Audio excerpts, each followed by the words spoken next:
Friends, কেমন আছো তোমরা?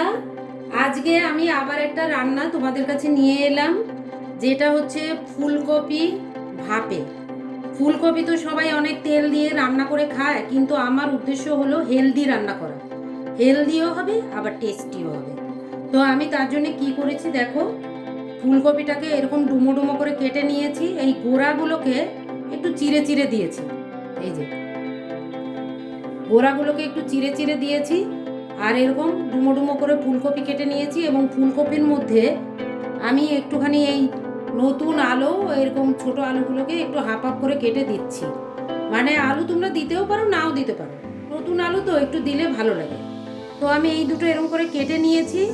আর তার সঙ্গে আমি কি দিচ্ছি, সঙ্গে দিচ্ছি ঘরে পাতা টক দই, আর এখানে পোস্ত বেটে নিয়েছি। আর এটার মধ্যে হলো আমি দিয়েছি ধনে পাতা, রসুন আর কাঁচা লঙ্কা, এই তিনটে একসঙ্গে পেস্ট করে নিয়েছি। এত কিছু আমি তোমাদেরকে দেখালাম না, আমি আবারও বলে দেবো, কারণ কি এতে অনেক বেশি টাইম কিল করে, সময় এত কারণ নেই।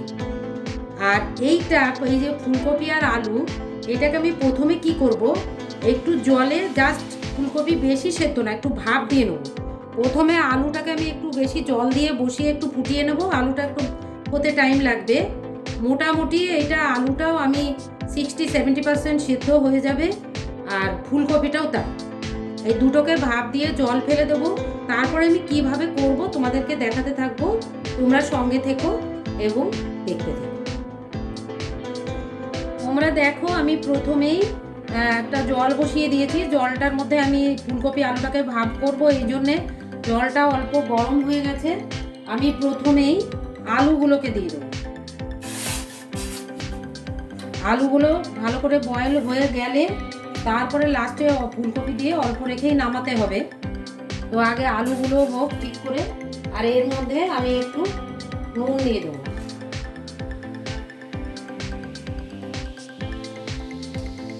এবার আলু ভালো করে বয়েল হোক, তারপরে ফুলকপিটা দেব। দেখো ফ্রেন্ডস, আলুটা মোটামুটি 60% সেদ্ধ হয়ে গেছে। এবার আমি এর মধ্যে ফুলকপিগুলোকে দিয়ে দেবো।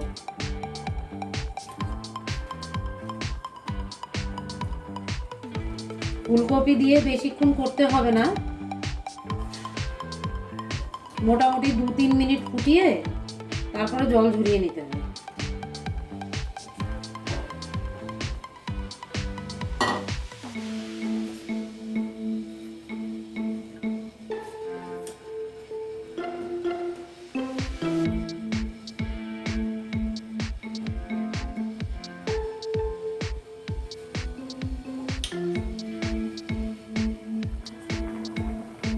দেখো ফ্রেন্ডস, ফুলকপি আলু দুটোই ভাপে হয়ে গেছে। ফুলকপিটা কিন্তু বেশিক্ষণ ভাপে করবে না, কারণ এর পরেও আবার যখন সব দিয়ে ভাপে বসাবো সেই সময়ও কিন্তু সেদ্ধ হবে। তো এখন আমার হয়ে গেছে, এটাকে আমি জলটা ঝরিয়ে নেব। এই জল ঝরিয়ে নিয়েছি, আমি এই কড়াইটার মধ্যে বসাবো বলে এই কড়াইটাতে নিয়ে নিয়েছি। এবার এর সঙ্গে আমি কি কি মেশাবো তোমরা দেখতে থাকো। আমি তো সেদ্ধ করার সময় একটু নুন দিয়েছিলাম, তাই এখানে আরেকটু দিয়ে দেবো। লবণ, একটু মিষ্টি চিনি দিয়ে দিলাম। আর যেটা এখন আস্তে আস্তে অ্যাড করবো সেটা হচ্ছে যে আমি পোস্তটা বেটে রেখেছিলাম, পোস্ত,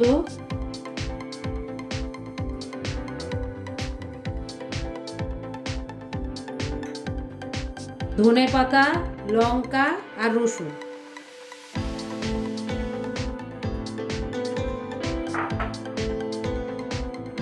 আর এটা হলো ঘরে পাতা টক দই।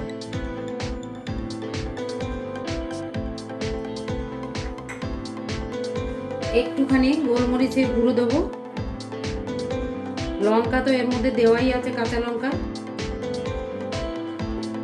আর যেটা দেবো সেটা হচ্ছে সর্ষের তেল। সর্ষের তেল আমি দিয়ে দিচ্ছি এর মধ্যে। যত কম দেওয়া যায় তেল, কিন্তু বেশি দেবে না, 2 চামচ তেলেই কিন্তু এটা হয়ে যায়। সব দেওয়া হয়ে গেল। এবার এটাকে আমি ভালো করে মাখিয়ে নেব।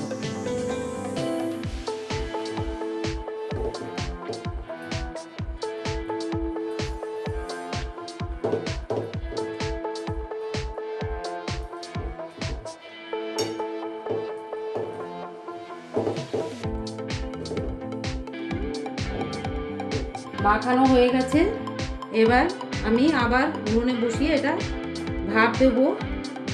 আমি তোমাদেরকে দেখাচ্ছি। আমি সমস্ত কিছু মিশিয়ে এবার বসিয়ে দিয়েছি, আর একটু অল্প করে জল দিয়ে দিচ্ছি, বেশি জল দিতে হবে না কিন্তু। দিয়ে দিলাম। এবার আমি ঢাকা দিয়ে দিচ্ছি। প্রথমে একটু জোরে আঁচ দেবো, যেই ফুটে উঠবে কমিয়ে আস্তে আস্তে এটাকে জাল দিতে থাকবো। যখন দেখবে যে ফুলকপি আলু একদম ঠিক ঠিক গলে গেছে তখনই নামিয়ে নিতে হবে। এখন আপাতত হতে থাক, কিন্তু আর একটু হবে। আমি একটু আঁচটা কমিয়ে আর একটু রাখবো। দেখো তোমরা, একদম পুরো হয়ে গেছে। ফুলকপিও গলে গেছে, আলুও গলে গেছে, কিন্তু ফুলকপিগুলো একদম আস্তে আস্তে আছে, কোনো ভেঙে যায়নি, আর সব একদম নুন মিষ্টি সব ঠিকঠাক আছে। আমি এবার এটা নামিয়ে নেব।